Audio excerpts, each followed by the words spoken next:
교사의 교육 철학을 이야기해보고 오늘 수업에서 자신의 교육 철학이 드러난 부분을 말해보세요. 네, 저는 교사가 뚜렷하고 바람직한 교육 철학을 지니고 수업을 설계할 때 학생들에게 의미 있는 배움이 일어날 수 있다고 생각합니다. 따라서 저는 학습자 중심을 해야 한다는 교육 철학을 가지고 오늘 수업을 구상해 보았습니다. 지식의 양적 팽창 시대에서 교사 중심 수업은 한계가 있다고 생각합니다. 단편적인 지식을 무조건 암기하는 것보다 학생 주도로 필요한 지식을 찾고 재구성할 수 있는 능력을 키우는 것이 교육의 궁극적인 목표라고 생각하기 때문에 학습자 중심의 수업은 중요하다고 생각합니다. 제가 이와 같은 교육 철학을 갖게 된 이유는 고등학교 때 주로 했던 모둠 활동 때문이었습니다. 모둠 활동을 통해서 선생님의 일방적인 지식 전달보다는 우리 학생들이 먼저 내용의 중요함을 찾아보고 이야기를 함께 구성하는 과정을 통해서 우리가 중심이 되어 수업을 하는 것에 재미를 느꼈던 경험이 있기 때문입니다. 따라서 제가 오늘 수업에서 교육 철학이 드러나도록 설계한 부분은 다음과 같습니다. 첫째, 짝과 함께 토의하여 교사의 핵심 질문에 답을 찾도록 설계했습니다. 학생은 교사가 제시하는 사료를 보고 핵심 내용을 짝과 토의하는 과정을 통해 비판적인 사고력과 탐구력을 향상할 수 있습니다. 따라서 저는 오늘 사료를 학생들에게 먼저 제시하고 10분의 시간을 제공했습니다. 이 시간을 통해서 학생들은 서로 토론을 했고 오늘 핵심 질문에 형광펜으로 밑줄을 친 다음 이후 수업을 들었습니다. 이를 통해서 학생들은 오늘의 수업의 핵심이 무엇인지, 수업 목표가 무엇인지를 직접 파악할 수 있었다고 생각합니다.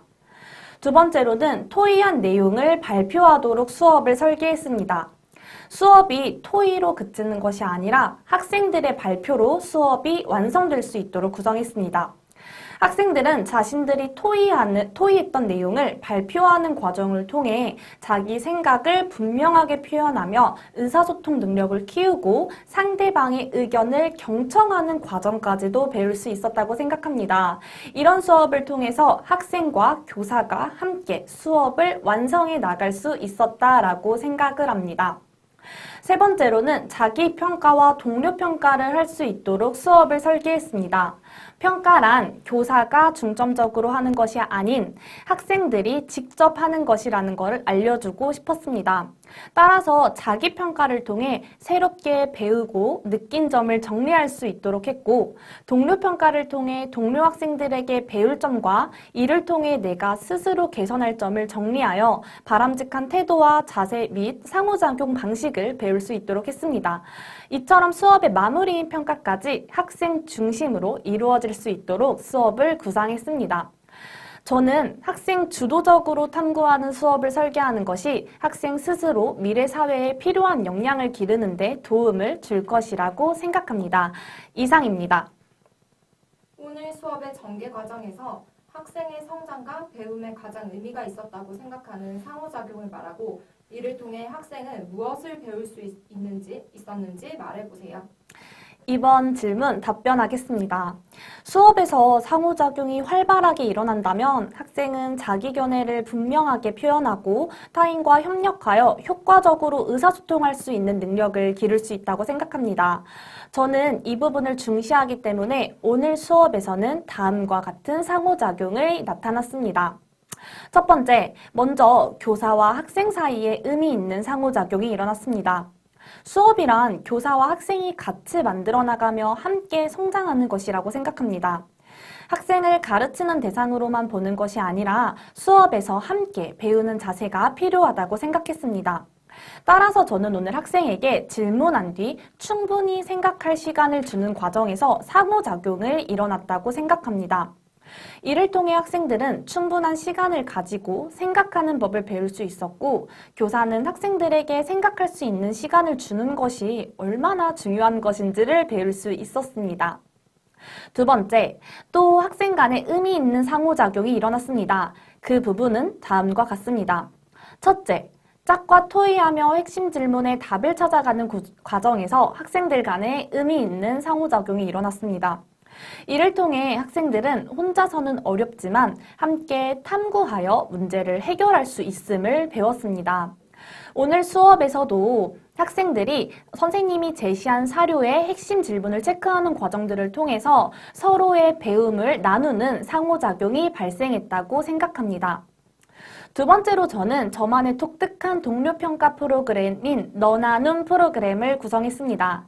너와 나의 생각 나눔이라는 프로그램을 통해서 학생들이 습득한 배움을 서로 나눌 기회와 시간을 제공했습니다. 오늘 수업에서도 스스로 느낀 점, 배운 점, 알게 된 점을 함께 나누는 시간을 제공했습니다.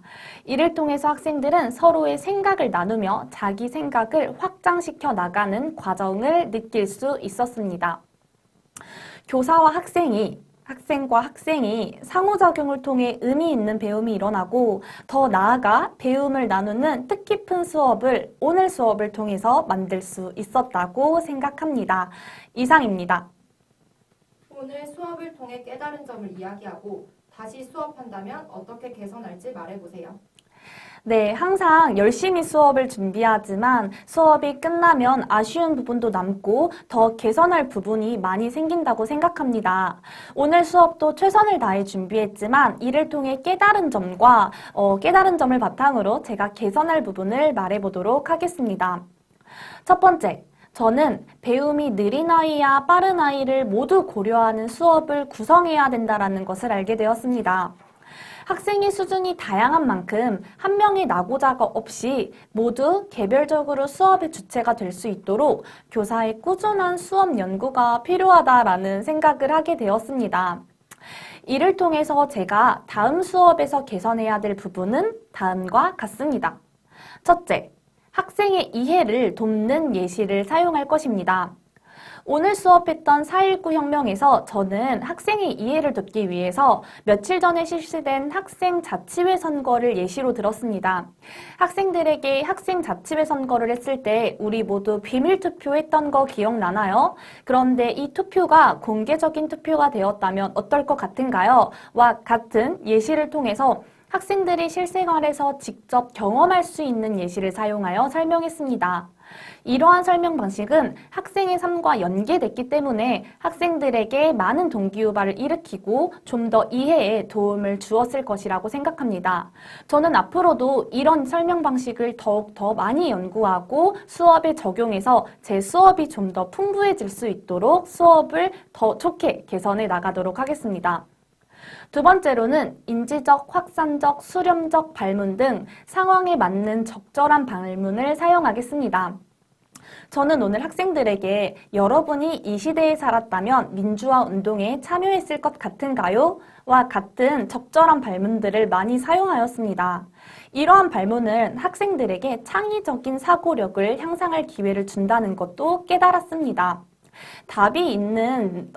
답변이 준비된 질문이 아닌 내 생각을 좀 더 확장해 나갈 수 있는 질문을 통해서 학생의 흥미를 유발하고 또 이해를 동반한 창의적 답을 이끌기 위해서 저는 앞으로 더 발문을 연구하고 이를 적용할 것입니다.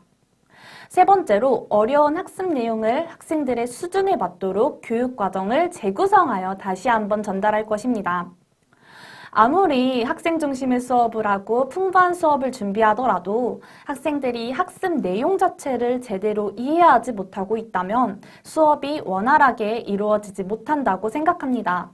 따라서 개별적인 학습 수준을 미리 파악하고 적절한 모듈을 구성한 뒤 다양한 예시와 도표 정리를 통해 모든 학생의 확실한 내용과 이해를 도울 것입니다. 저는 모든 학생을 지식 창조의 주체자로서 존중하고 수업에서 소외가 되는 아이가 없도록 규칙을 만들며 단 한 명의 아이도 포기하지 않는 그런 수업을 위해서 노력할 것입니다. 이상입니다.